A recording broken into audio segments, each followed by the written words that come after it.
It's Dr. Eric Potter again from Sanctuary Functional Medicine. We are using some new technology for our Facebook Live today, so hopefully sound is coming through, and if I happen to look over to the side, it's just to make sure everything's going smooth. So welcome. We're going to be talking on leaky gut and mold today, both as individual diseases and as they interrelate. So first of all, we are going to spend the first this hour starting with a quick introduction where I'll be talking for maybe 15 or 20 minutes about leaky gut and its relation to mold in general. And then we'll spend the rest of the time answering questions. We have a few questions that's already come in, but we will add to those as you, checking sound over here, which also let me know if everything's coming through.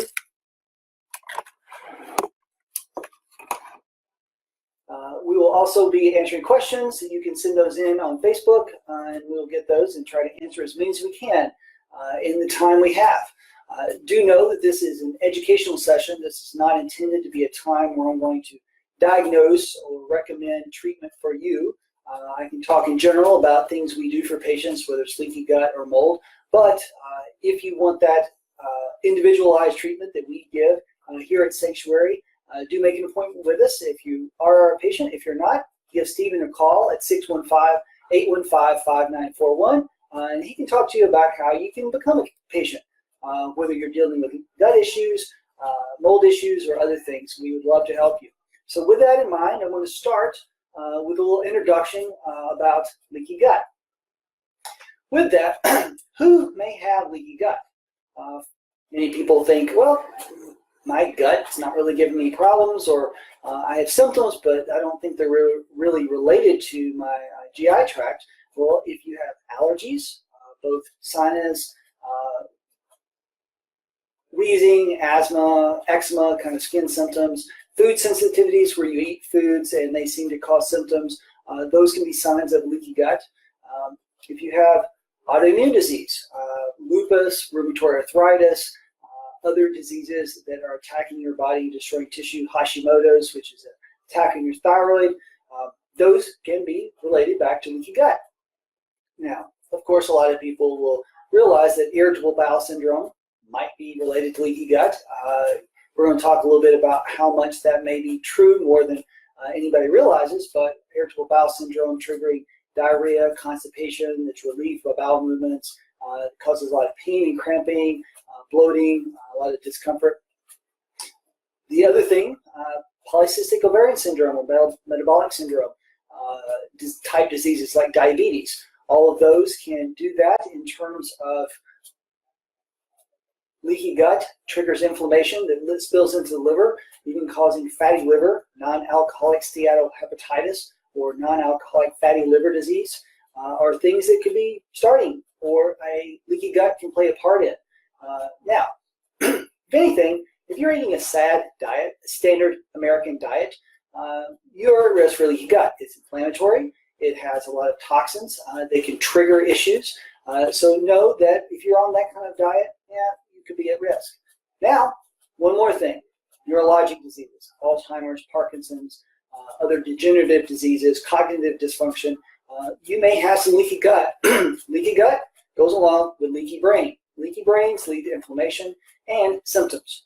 So, with that in mind, why would you want to treat leaky gut? We'll talk about how in a moment, but why treat leaky gut?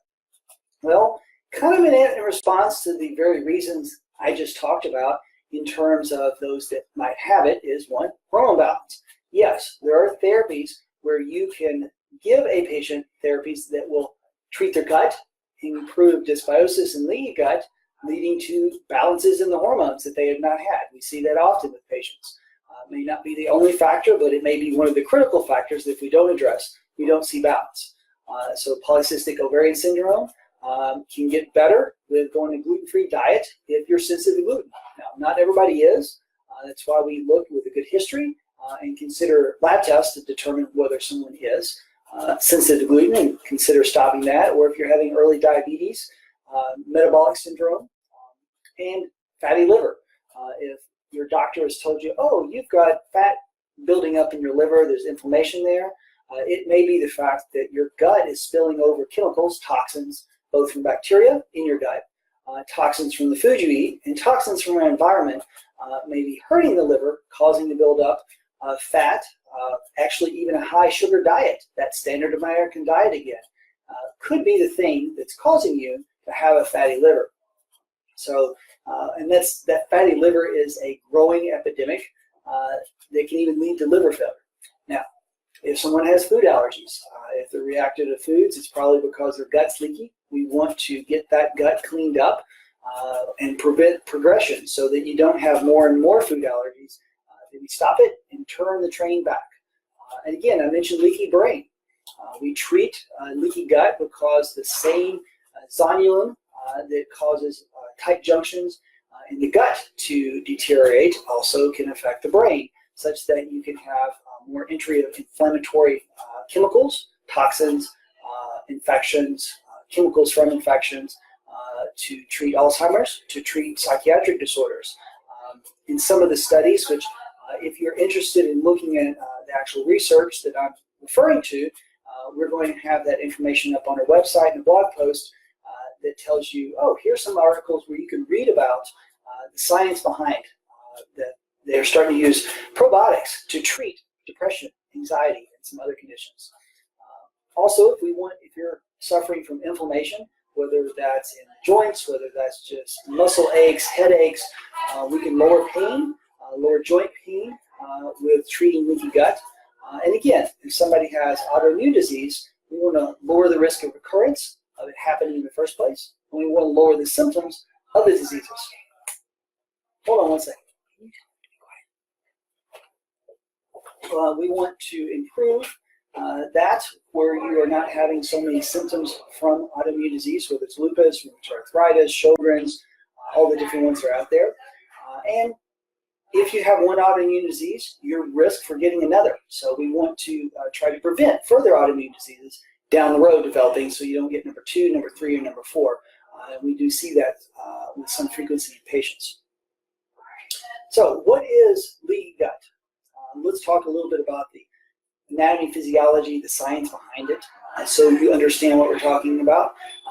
The leaky gut implies that there's intended to be an intestinal barrier, something that is preventing things from getting into your bloodstream, into your body, after you've eaten it. Now, you thought, well, hold on, we've got to get nutrients and calories and so forth. Yes, it's a barrier that's selected, that lets some things in that are good, and tries to keep things out that our body does not want. Now, really, this barrier comes in 3 forms: a physical, a chemical, and an immunologic barrier. The physical is kind of what we refer to the most because it's the epithelial lining cells, those cells that are the first layer coming in from the gut that block things from entering your bloodstream. They have tight junctions where they are tightly bound together so that you don't allow things to go between those cells, and then the cells themselves act as gateways. These are cells that are normally lining the GI tract. They prevent proteins, chemicals, bacteria, toxins, viruses from entering the bloodstream.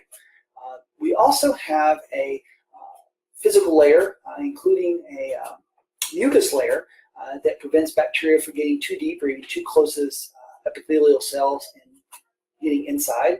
Also keeps out a lot of chemicals that way. And we have the immune system that then monitors things, prevents, if something does breach that initial barrier, the immune system can attack it, whether it's a chemical, whether it's a protein antigen from a bacteria or a virus, will try to attack it.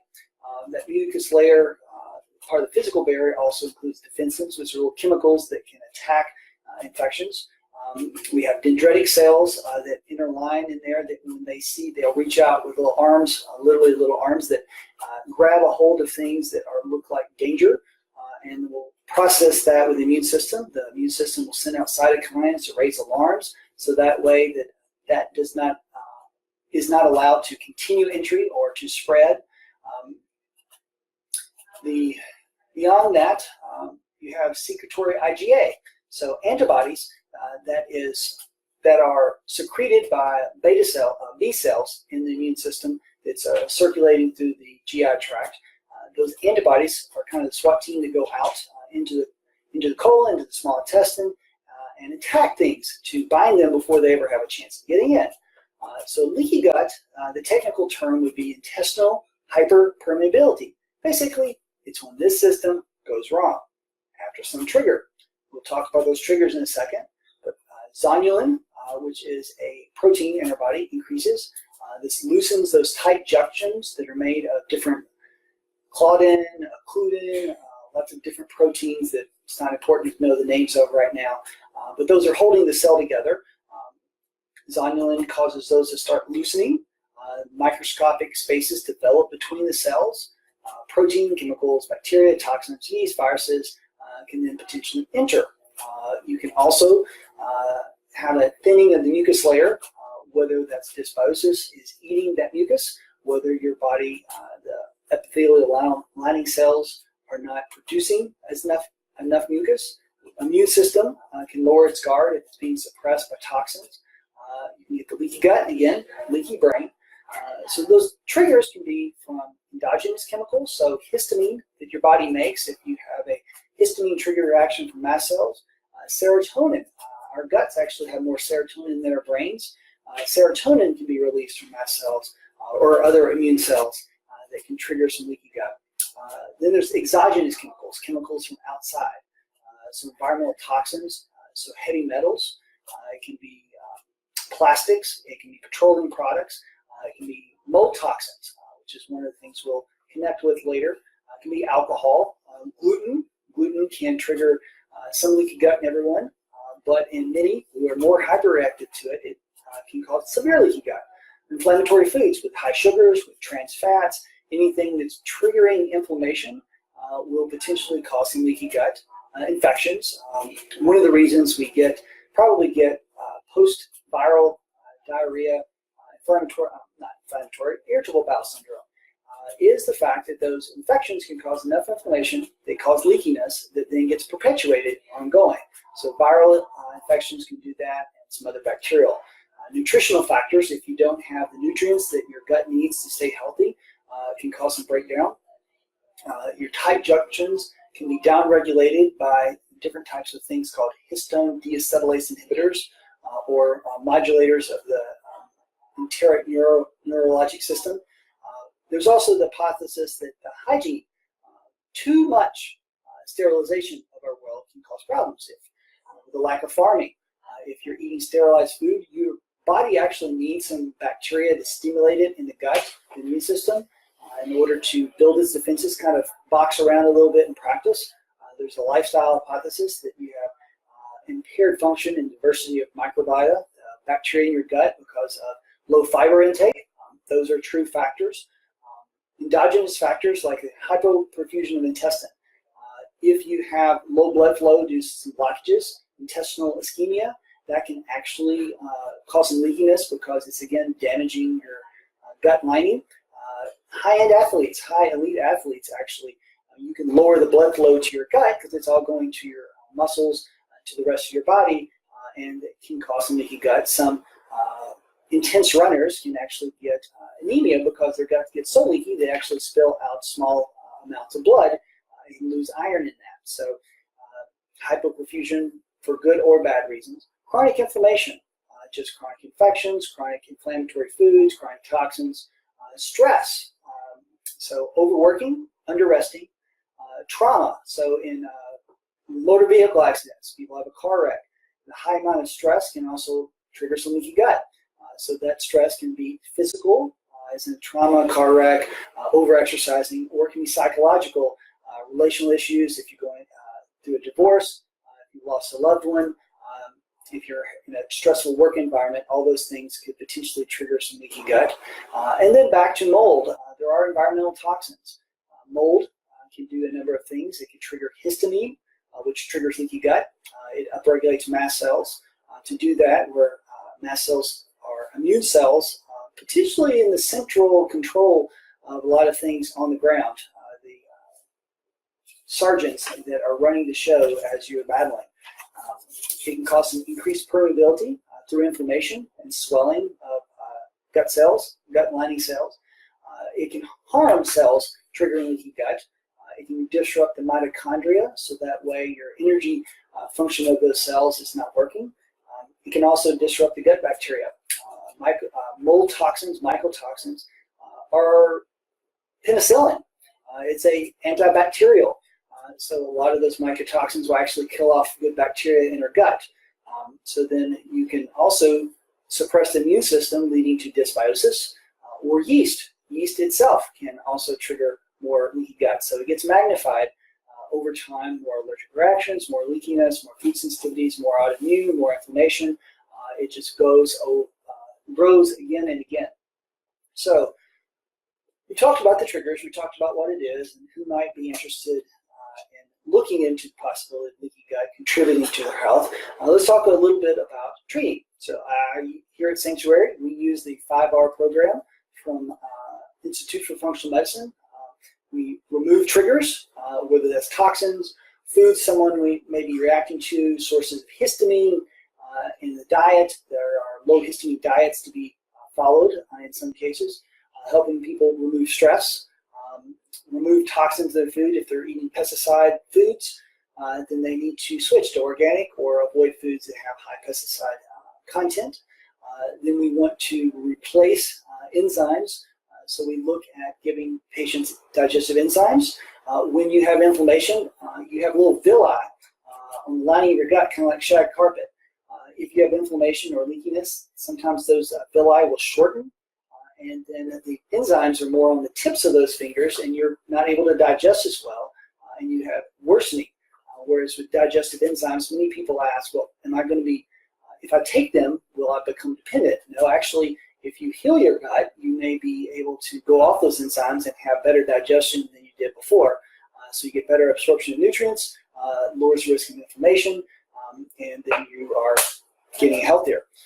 We re-inoculate, so we weed, seed, and feed. We want more good bacteria, we want less bad bacteria. That's the weeding part, getting those out. So we use probiotics and prebiotics and symbiotics. Probiotics are simply the bacteria that we are trying to replace to get good, healthy gut flora again. Prebiotics are the food for them, like fiber-resistant starches. Symbiotics are a lot of fermented foods, giving you something that has both the pro and the prebiotics together. So let's talk just for a moment about how to do that. Fiber, green leafy vegetables, vegetables that have a lot of fibrous taste to it, carrots, broccoli, spinach, lettuces. There are a lot of things out there.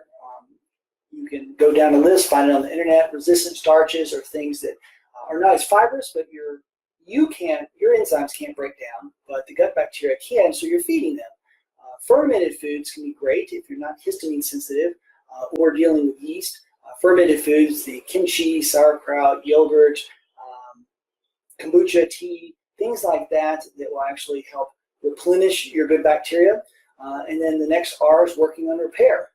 Nutrients and herbs, things like vitamin A, C, zinc, vitamin E, omega-3s from fish oil, glutamine. There's some herbal things that we use, a product called Optimal GI Powder from Seeking Health. There's a lot of references. Again, I mentioned that there are references for these you can find on our website in a blog post, hopefully by the end of the day, where you can look up where people have studied and found that these things like quercetin, curcumin, DGL, zinc, polyphenols from foods and supplements, immune modulators all show benefit. One of the immune modulators we use is something similar to colostrum, but it's Interrogam. Basically, it's a product that helps you bind the antigens and get rid of some of the bad bacteria as well. You can also use short-chain fatty acids like butyrate. Our body should make those from fiber, which is one of the reasons why fiber is helpful for our gut. But taking butyrate to get the gut lining to heal faster does show some benefit in studies. What you're doing is feeding the gut lining cells food they like. Butyrate is a short-chain fatty acid. It doesn't smell great, kind of the smell of rancid butter, but if you're giving your gut cells that, it makes them very happy and able to heal up and replenish where that leakiness is. The last R is rebalancing life. Again, we talked about stress. It triggers cortisol and histamine release. If you're not sleeping enough, you can't heal. Your body doesn't go into a parasympathetic healing mode. If you're running in sympathetic overdrive all the time, that's a problem. Excessive exercise, again, hyperperfusion. Now, we've talked a little bit about mold, but let's shift over now. How is leaky gut different when you're dealing with mold toxicity or bowel toxin illness like Lyme or mold, or toxic algae blooms, brown recluse spider bites can trigger that in some people. If you're swimming in the red tide at the seashore, not heeding the warnings, you can get a biotoxin illness. Mold is probably the more common. Mold and Lyme are the two most common. Leaky gut, gut issues in these patients can be more severe. They can have a lot more food sensitivities and a lot more severe reactions. It is most likely due to the higher mast cell activation. Again, mast cells are immune system cells lining all of our body in different places, especially mucous membranes, also in our skin, anything where our body's contacting the outer environment. They release 50, 100 different chemicals when they're triggered that then tell other parts of the immune system in our body how to react to an infection or a toxin. So this higher activation means more histamine. More histamine can be more inflammation, leading to more leakiness. So in this, we often have to use more therapies like quercetin or curcumin to counteract that, because it's more than you can just do with a low dose or what you can get in food. We may even resort to H2 blockers, pharmaceuticals normally used for reflux, but because they are actually antihistamines for the gut, many patients need that in addition to the natural therapies. And that's one of the things at Sanctuary we do is we don't close the door on all conventional medicines. If you want to, we will still advise you when we think a conventional medicine would be a better option, quicker or more effective in certain situations. But we will combine all of those because we're trying to get you better, and both at a root cause and a symptom level. So mold will also cause more yeast due to immune system suppression, so you'll get more leaky gut from that. It also requires longer time to see improvement. And sometimes you'll even see Epstein-Barr in the gut. Now, with that, we're going to shift over now to some questions, but I'll summarize the fact that leaky gut is when your normal barrier system, when you're putting so many things entering your body, going through the gut, it still has to be absorbed into the bloodstream. There's a barrier there, physical, chemical, and immune system that's all trying to keep bad stuff out, while it's letting the good stuff, nutrients, calories, and so forth, vitamins, in. With that, when it goes wrong by a trigger, we talked about a number of those things, from dietary to toxins to infections to mold and other things. It can trigger a process that needs to be stopped, that has to be healed, so you don't have more and more inflammatory chemicals, toxins, infections, triggering then diseases from autoimmune to fatty liver to metabolic problems like hormone imbalance with polycystic ovarian syndrome to continue. But once you reverse that and address those issues, you see a lot of patients make great recoveries. So what we at Sanctuary do is, again, treat a healing protocol to get the gut to restore back to the proper barrier, to stop that inflammation spreading to the rest of the body, whether it's mold or anything else, and then see patients come back able to eat and enjoy life and not have these symptoms like you used to. So hopefully that was helpful for you. Let's move on to some questions. This is going to try to focus mostly on leaky gut, but any kind of open for mold questions otherwise as well, which is kind of a number of those that we've gotten so far. So let me start with one that we had from the leading up to things. So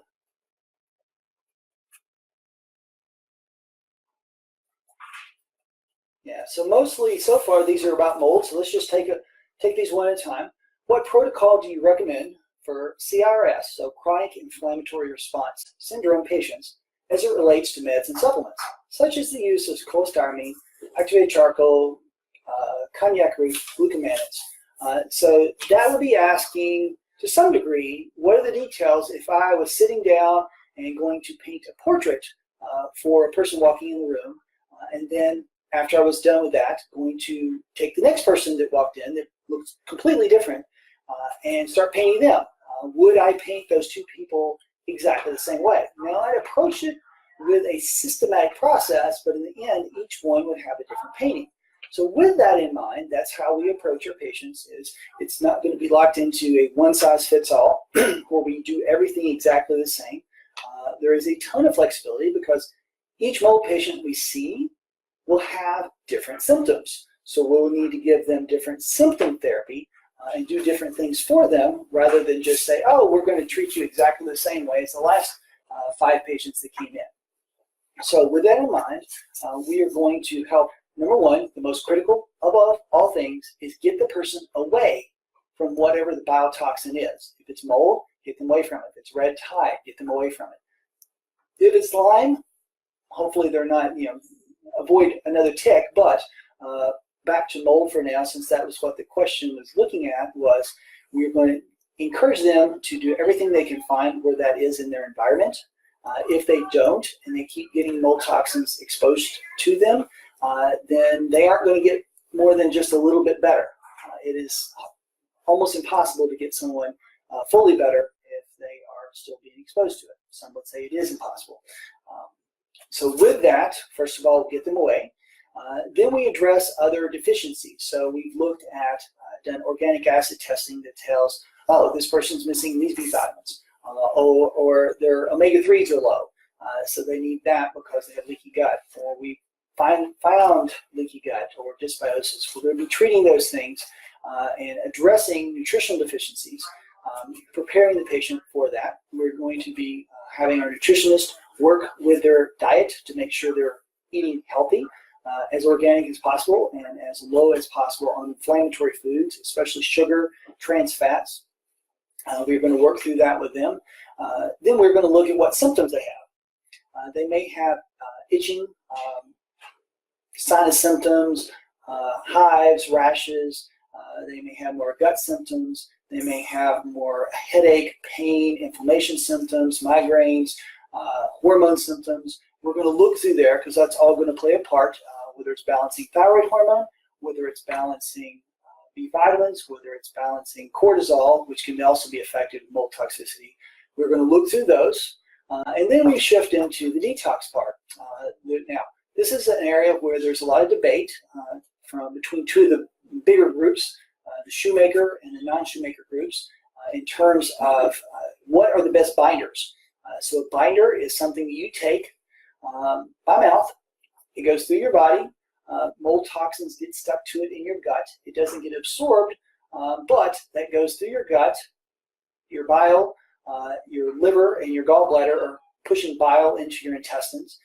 They will try to get rid of a little bit of those toxins, and that binder sticks to it, and you flush your toilet with a bowel movement, and it goes out, one tiny drop at a time.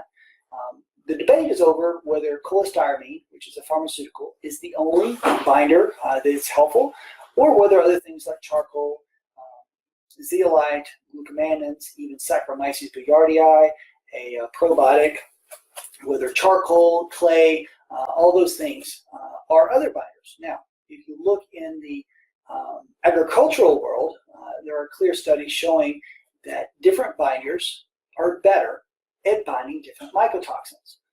So this is kind of a broad lesson, but different mycotoxins come from different molds. One mold makes one mold makes another. With that, we have testing, which we don't use because we don't have testing that covers every type of mycotoxin. So our approach versus the use-only cholestyramine approach is we are going to use a mix over a period of time of those binders, from the charcoal and clay to the glucomanins to eventually the cholestyramine, and sometimes combining at the same time, sometimes doing those one or two, and then doing that for a period of time, and then others. We'll also use things like glutathione, which boosts your body to detox, which you use glutathione to bind to some of those mycotoxins, and then flush out your kidneys. At some point down the road, we'll also discuss the possibility of using sauna. Sweating can get some of those out. Typically do not recommend that early on, just because many patients with mold toxicity, bowel toxin illness, chronic inflammatory response syndrome, they don't sweat well. Their autonomic nervous system is not functioning well. So I'll avoid pushing that too hard until they're ready for it.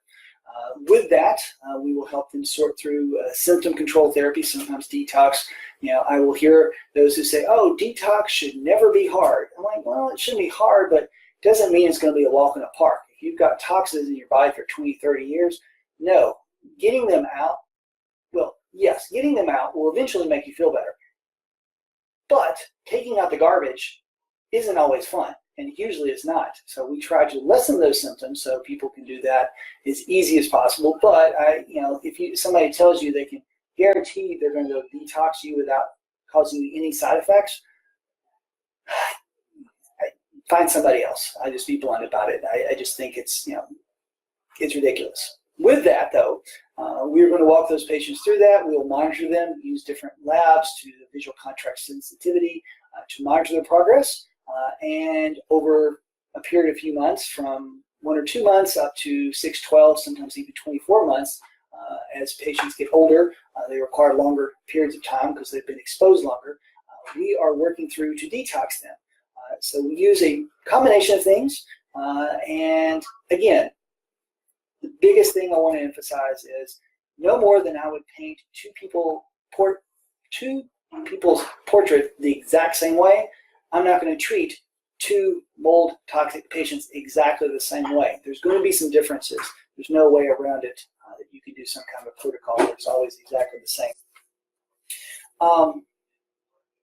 Another question is, what are your recommendations for a CRS, chronic inflammatory response syndrome, mold-affected patient looking for a new home? We've been trying to build a new home with certain precautions in place regarding air, water filtration, and mold inhibitors. So this is a great question. We are working through that ourselves right now. Still renting, but working on building a house.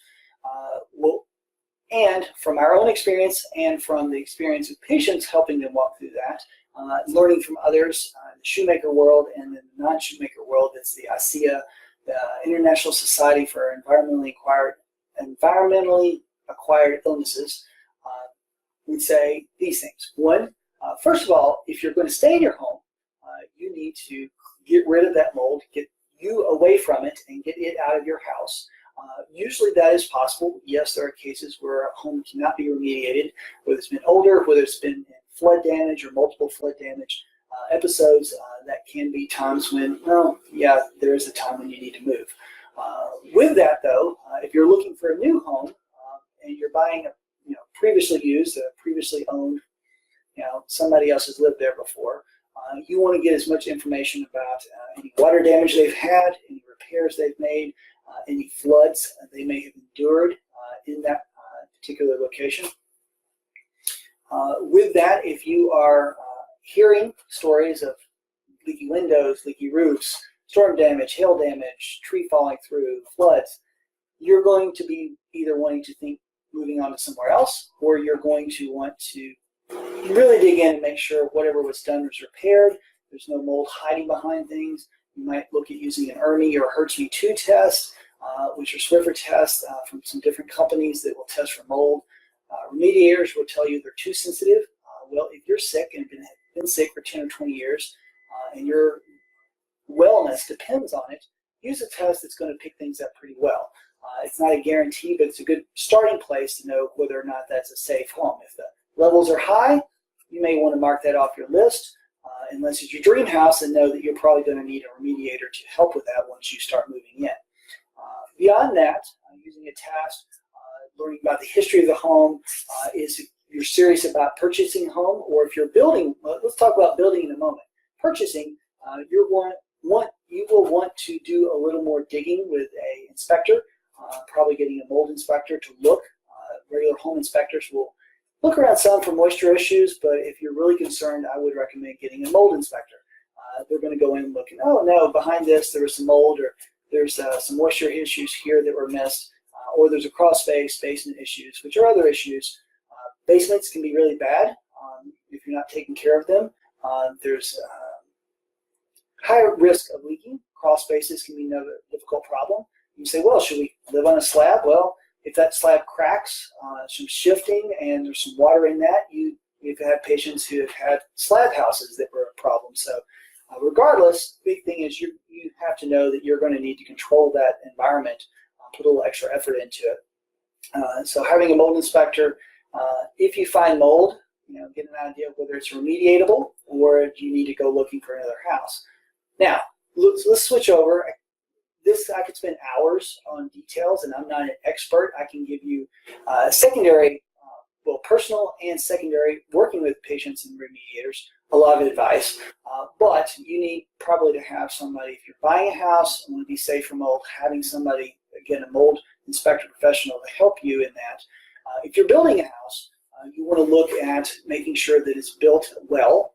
If it's built too fast or they don't take the time to seal things, you can have a potential disaster, meaning that you move into that house and all of a sudden that water leaks in and you're starting to have lots of issues. You start getting sick again, and well, how could it happen? I'm in a safe house. Poor construction can cause big problems. You want to think about the crawl space, consider maybe partial encapsulation as an option, or there's some other treatments you can do. There's some chemical products out there that you can spray that have varying degrees of effectiveness where they will kill and also give you guarantees as long as there's not a flood or other major water damage that mold will not grow under normal circumstances back in that area. We did use a product in our house that we sprayed during, before the drywall and after the drywall to kind of cover everything, to leave a coating. But there's several products out there you can look at with that. You want to make sure that your air conditioning system is controlled. And remember, the other thing I'll say is, don't forget, mold is not the only thing.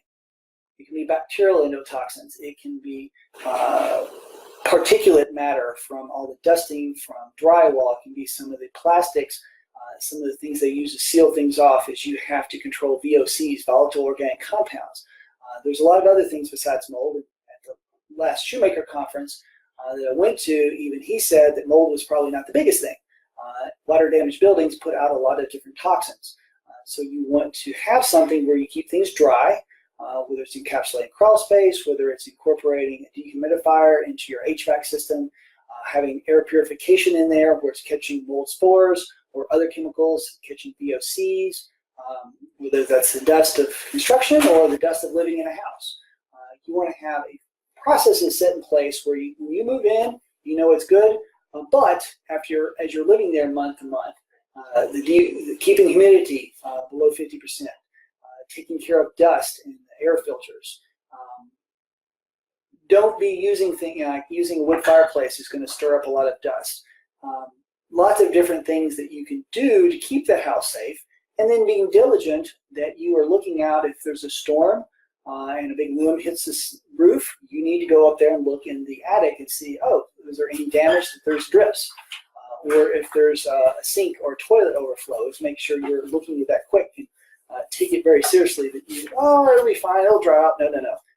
Jump on it as quick as you can to make sure that there's no damage ongoing that creates mold later. So you want to do things that both prevent it from being there in the first place and ongoing vigilance, keeping that home safe so you don't have to look for another home or don't have to go through another remediation process. So one of our upcoming Facebook Lives will be a little bit more on mold in your home. So we will talk about that more in detail, and by that time I'll try to have a little more organized, instead of just answering your question, a little more organized, systematic approach to that. So yep, we've got about 20 minutes. I do want to pause for a second and just remind everyone, this is not about treatment or diagnosis. Can't do that through a video camera to a crowd of people. But I can help you understand your health, whether it's leaky gut, whether it's mold, help you understand it better so you know if you need to seek help, or you also just are empowered to take care of yourself in many ways. So hopefully this is helpful, but don't, before you implement this, either talk to us if you're our patient, or if you're seeing another physician, talk to them about it before you implement therapies. So with that, the next is a question about, you can describe in layman's terms what the day in the life of someone suffering from mold toxicity might look like. This could help patients show their family it is real. Perhaps you could specify the degrees of depression, fatigue, malaise, and general well-being.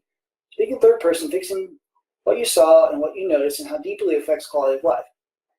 Fixing some people don't really believe it's a big deal. It would be wonderful to hear the actual symptoms and how they affect everyday life.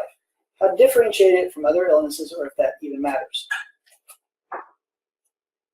So, with that, thank you for that question. I could spend hours. That's something I could speak from a very personal level in watching my wife and kids go through mold toxicity and recover from it. and at a very professional level of just watching hundreds now of patients recover, go through this process and struggle, and are constantly diagnosing more weekly basis. So I want to save a full talk about that for some other ones, but let's put it this way in a few minutes. The person with chronic inflammatory response syndrome from a biotoxin, Lyme or mold, usually comes to our clinic after having seen multiple other doctors. They have had symptoms for months or years. That's part of the nature of the chronic inflammatory response syndrome. It's gone on for months.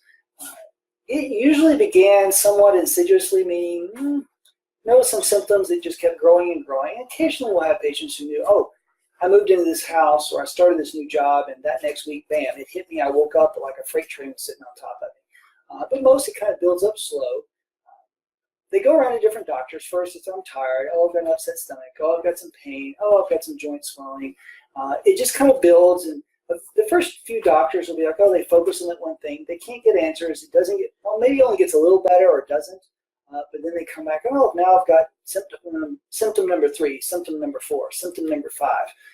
And that's the other aspect of chronic inflammatory response syndrome. It's going to be multiple symptoms across multiple systems, not just the brain, not just the skin. It's going to be immune, brain, hormone, gut, detox systems, neurologic, allergic. It goes across different body systems, even heart and lungs, blood pressure, kidneys. With that, pretty soon the primary care doctors start saying, oh, this is beyond me. Let me send you to a specialist. The specialist has no idea that mold might do this. They look at their organ of specialization and say, well, it's not this. I can't find anything that fits into my conventional paradigm. So let's send you to a different specialist, and let's see who can maybe get their hands wrapped around it. So they bounce around, patients with mold, until they come back and say, all right, I've got to look outside the box. And they often come to the alternative practitioners or functional medicine or complementary, integrative, whatever you want to call it, and start saying, hey, nobody else can find this out, determine what's wrong with me. Can you? And then sometimes they go through a few of those because not even all integrative functional doctors are aware or even capable of treating mold. It takes a little, it's a hard thing to treat. It takes a lot of hands-on care. And also it's, again, not, as I said earlier, everyone's different. Every patient's different. So it's not an easy cookie cutter. Oh, just do this protocol and you will feel wonderful. No. Yes, there's part of that, but there's so many individualities, personalizations to it that you can't do that. So even after seeing some different functional medicine doctors, they'll show up at our door and we'll sit down and we'll say, oh, yeah, you've got all these symptoms that you've been going on for long. You've had all these tests, have not found anything, which is the other part. We don't want to blame mold for something your thyroid or something else is doing, but like, oh, these other things have been ruled out. Let's look, use some lab testing, a variety of lab tests to see if someone has mold toxicity. And then that patient, once we get that diagnosis and we sit down and explain it, patients are often like, it's like, first of all, the shock of just, could this be the answer that I've been looking for 20 years? Then the going back and then starting to think through things. My wife can tell you just her thinking through her life growing up, living in basements, living in moldy apartments through grad school, and how she felt sick at different times. And then we met while she was working at St. Jude Children's Hospital, probably some of the cleanest air you'll find in the world for the kids getting chemotherapy. She felt great, but we've lived in some moldier houses since then, and then she got sick again. So with that, they start piecing together things like, oh, I started that job, and 2 months later there was a leak in the ceiling, and I started getting sick. I started having allergies. I started this. A lot of people start piecing things together, and then some of the despair hits in because you're starting to think, oh, I've been sick all this time for something I could have avoided. I've missed time with my kids. I've missed time in work. I've not been able to do things. This has hindered me. The emotions start getting stirred up. And then mold patients have a lot of emotional instability. Their mood swings can be as crazy as can be. And they also have trouble thinking. So in the midst of your emotions, it's like turning the volume up on your emotions and turning the relay signal between your frontal lobe cortex, where you do your decision making, the calming, oh, it's going to be okay, from the, oh, I'm panicked, in the middle of your limbic system, in the middle of your brain, that gets turned off. So your emotions are all gas and no brakes. And you have trouble perceiving, so understanding things. You may have trouble remembering things, feel like you're getting Alzheimer's. You may have trouble misperceiving what others are saying. So there's a lot of relational issues because you can't understand if your spouse or other family members, and then they don't understand because they may not believe, as this patient said, whether or not this is even real, because it just seems like it doesn't make sense that one little thing could cause somebody to be that sick. But when we see patients who have been in that situation, can't think, the relationships are messed up, they're despairing, we give them a diagnosis, we start them on therapy, and they come out in a few weeks, well, really months to a year or two, they come out and they're smiling, they're gaining weight, they can eat more foods, their energy's better, they're going back to school, they're going back to their jobs. They're telling me how that they can start spending time with their kids without having to sleep on the, they can't get off the couch, and now, oh, I can get up and go for a hike with my kids. I see that. You can't tell me that it's not real. I see the labs get better. The very ones that we found were abnormal go back to normal. So the symptoms get better, the labs get better, a person's thinking get better, and they can even look back and say, oh, wow, yeah, I wasn't making sense. Oh, yeah, my emotions were a little bit crazy. And they can see that after they get out of it. But when you're in the midst of a tornado, it's hard to get your bearings on which direction is what, even which end is up. Once you come out of that, patients do get better. And yes, for someone who is watching a mold toxic patient go through this and wondering, well, why am I not sick? I'm living in the same house. Well, 3 out of 4 people, they have genetics where you can get rid of mold or break it down with toxins and it doesn't bother you. 1 out of 4 people, pretty much across most nationalities, it's really about 21 to 23%, 24%, depending on which study you looked at, can't detox, so that builds up and they get sick. So, you may look around you and everybody else may be well, and it's not you being crazy, it's the fact that you're mold toxic. So that is a little bit of what the day in the life is, going through not being able to go into a store because there's mold in the produce aisle. Being hypersensitive to chemicals, so you can't go into Target because there's detergent smells. You are trying to eat food, but you have to prepare one food meal for your family, but you can't eat it. You have to eat broth, or you're eating. You can only eat 3 vegetables and chicken because your gut's so sensitive to everything else. You don't sleep well. You can't think well. You're starting to forget things. You start then getting anxious about potentially having Alzheimer's. So it's a constant battle.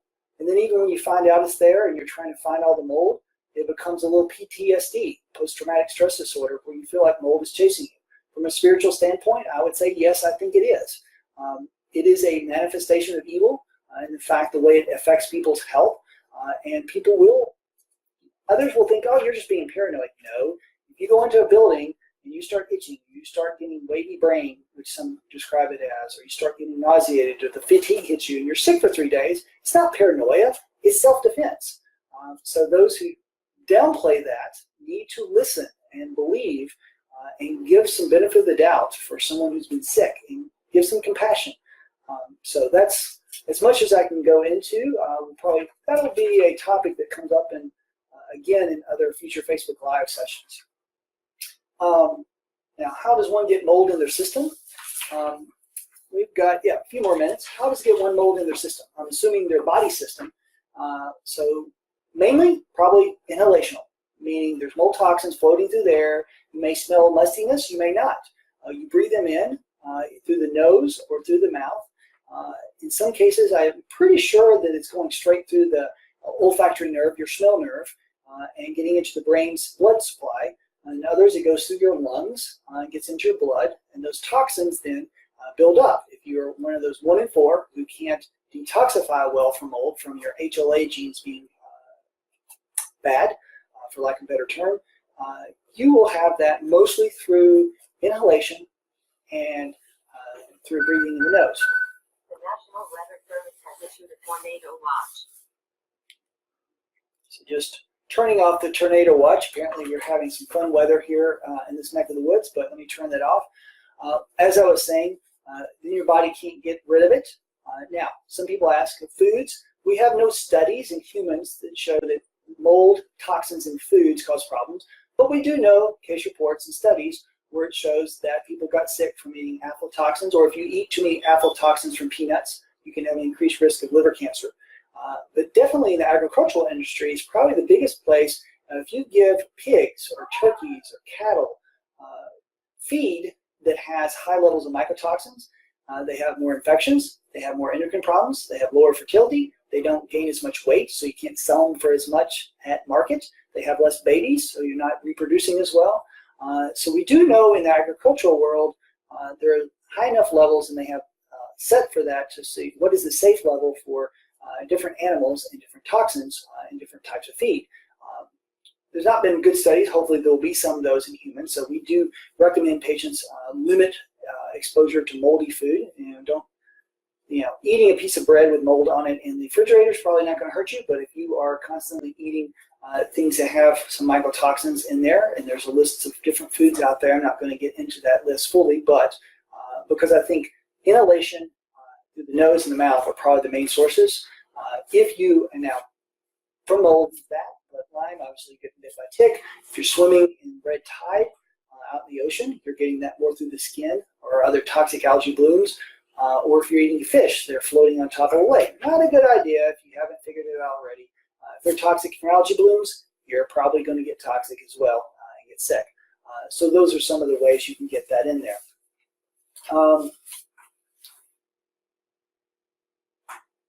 So Rebecca asked, what would you consider a SAD diet, standard American diet? High sugar, high bad fats, meaning more of the saturated, not as bad as we once thought, but still not great. Trans fats, which now are thankfully in processed foods being lowered. You can see how much trans fats are in there. But it's going to be things low nutrient, high toxins. It can be a non-organic diet, meaning you're eating foods that have a lot of pesticides. It can be eating a high number of sugary foods, sweets, refined carbs, leaving out the things that are good, adequate protein sources, adequate phytonutrients, a rainbow of colors. So typically that's what we see. Fast food, processed box food. If you've heard people say if you go to the grocery store, you should only buy food from around the corners. Don't buy it from the middle aisles, because typically the more boxed it is, the more problem it is. Not 100% of the time, but that's a pretty fair rule. Would be what I call a standard American diet. Not getting enough fish, and eating grain-fed beef or grain-fed meats instead of grass-fed, whether it's chicken or beef. So those are some different things in that. How is leaky gut diagnosed? So leaky gut, as we talked about earlier, back to our initial topic, was the ability of things to get into your bloodstream through your gut easier because the barrier function is not working. We can diagnose it by taking a piece of your intestine, sending it to a research lab, and doing some special testing on it for thousands of dollars, which we never do. I said we could do that. I didn't say we did. So what we do look at, though, is history. If you're having symptoms that go along with that, we're very suspicious. You can do zonulin testing. If those levels are high, it's more likely you have leaky gut. We do food sensitivity testing. That if you have a lot of food sensitivities, IgG or IgE, it's more likely you have leaky gut. We're going to treat it as such. There's also, you can look at lipopolysaccharide, which is a bacterial toxin, or the antibodies to it. They're looking at that as potential places where you can test for it. So we use different things depending on what. You can do some stool tests that look for calprotectin, which is an inflammatory marker that's non-specific but helpful. So there's a number of things we can do from that, but if somebody comes in with a lot of the symptoms and diseases that are linked to it, we may let's just do a 5-hour gut program and treat that rather than doing a test that we know is probably going to be there anyway.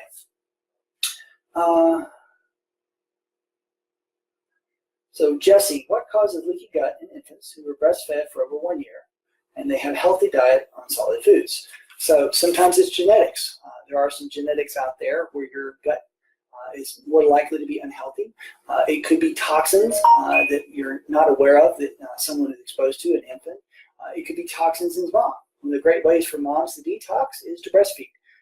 Sad to say, I'm a huge supporter of breastfeeding, but if moms are toxic, that's why we try to encourage moms to wait for pregnancy until we've detoxed them if we know mercury or mold toxins or organic toxins are there, to make sure that they're getting those out so they're not sharing them with their child.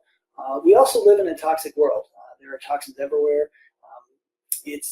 Sometimes we can put our finger on what that trigger was, sometimes we can't, and sometimes we just have to work on making that child as healthy as possible. All right, the last one here, we're wrapping up. What are your thoughts on adding UV lights to the HVAC units? So there is UV lights, ultraviolet, is the idea that you can use this light to sterilize. Yes, it does. I will tell you, it's not going to sterilize the air that's flowing through because it needs to be sitting there for an hour or two. So stagnant air, it can sterilize. What it can do is sterilize if you're putting in the unit where it's shining on the blades or shining inside the casing, inside the box. It should prevent as much mold from growing on the inside.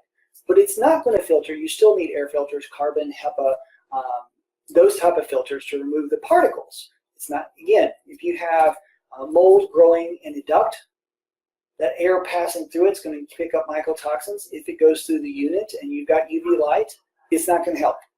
It will just help where that HVAC unit is directly, just like if you're in a having that light in a TB clinic, tuberculosis clinic.